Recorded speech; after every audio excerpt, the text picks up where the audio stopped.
So my message to CEOs is you really need to be thinking about how do I drive a culture of security in my organization. So yes, there's tools and technologies, those are important, and there's a lot of ways to understand, am I at the right level of investment? What's my level of risk? There's lots of frameworks out there that help you assess that, and your security professionals should be able to help you understand that. But the next level starts to get to, are we prioritizing cybersecurity programs and projects? Are we training our employees and making them aware? Are we making sure that everybody understands that they have a role to play in protecting the organization?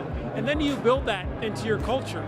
Do you build that in the way you design projects, design products? Do you build that into everything you do? Do you expect your vendors to be part of that cybersecurity culture? Those are the kinds of things CEOs can really impact.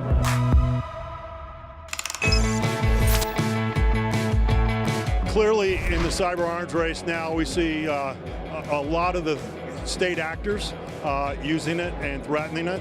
Some will do it for honor and disruption, and some are going to do it for Bitcoin because of sanctions. And so there's an economic value. I mean, if you can buy for 30 bucks ransomware in the wild and get a free certificate and go unencrypted, it's a pretty compelling business case on Bitcoins to make that profitable. So if you're in government, you got one line of defense. If you're banks, you got a different one. But what we're now seeing is healthcare, education, almost every vertical is under attack. And if you're in the UK, in the US, or North America, you're usually going to be a higher risk target than if you're not in a place like Germany or somewhere else.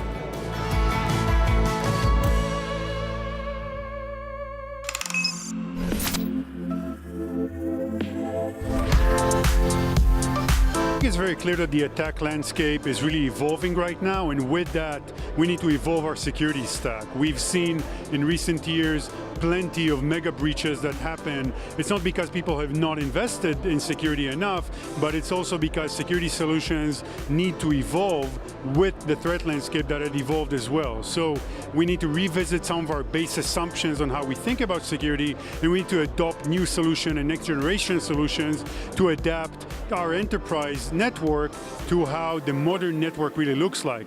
The cloud is compounding everything that we do. Our data access patterns are changing from recent years, and with that, we need to rethink our defenses.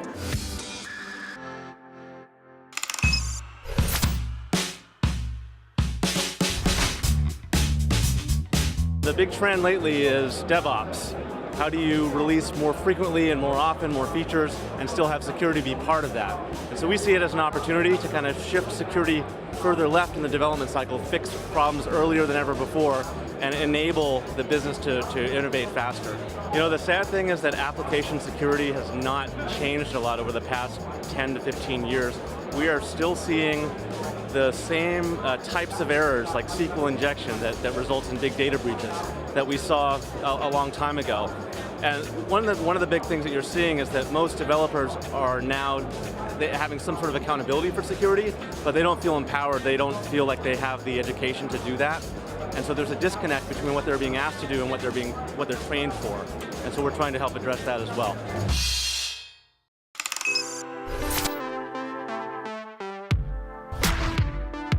So when you have mobile teams working outside the four walls of the organization, they're often demanding more and more information on their mobile devices, but oftentimes the security teams are very hesitant to push that data out there.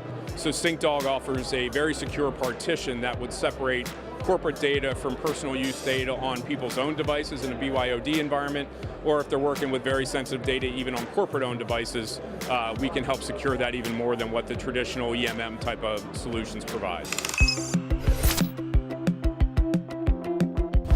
So the mission for the company is to eliminate all of the malware that comes in via web and email. And so isolation is a means to solving that problem. And I don't think there's been a single security company that ever came out and said we're going to essentially eliminate entire classes of problems, and that's what we at Menlo do, which is 100% elimination of all of the bad stuff that comes in from the web and the email. The key insight is this, okay? We conduct every aspect of the business on the web using a browser. And so the browser is like the primary conduit for all the badness, right? Whether it's an email from your lookalike bank that says your account, has been reset, click here to enter the password, or maybe you're into some sort of website and you downloaded a PDF and it's got booby-trapped and now it's asking for bitcoins after it encrypted all your file system. So the browser is the primary conduit, and really, nobody's really solved that problem in a conclusive way. So what we're saying is, instead of you using your browser to connect to the internet directly, you go through us and we run a browser for you in the cloud. And that browser takes the bullet for you. So you never come into contact with any website, whether it's good or bad, and we don't have to really detect anything. We're just executing what the browser does just away from you.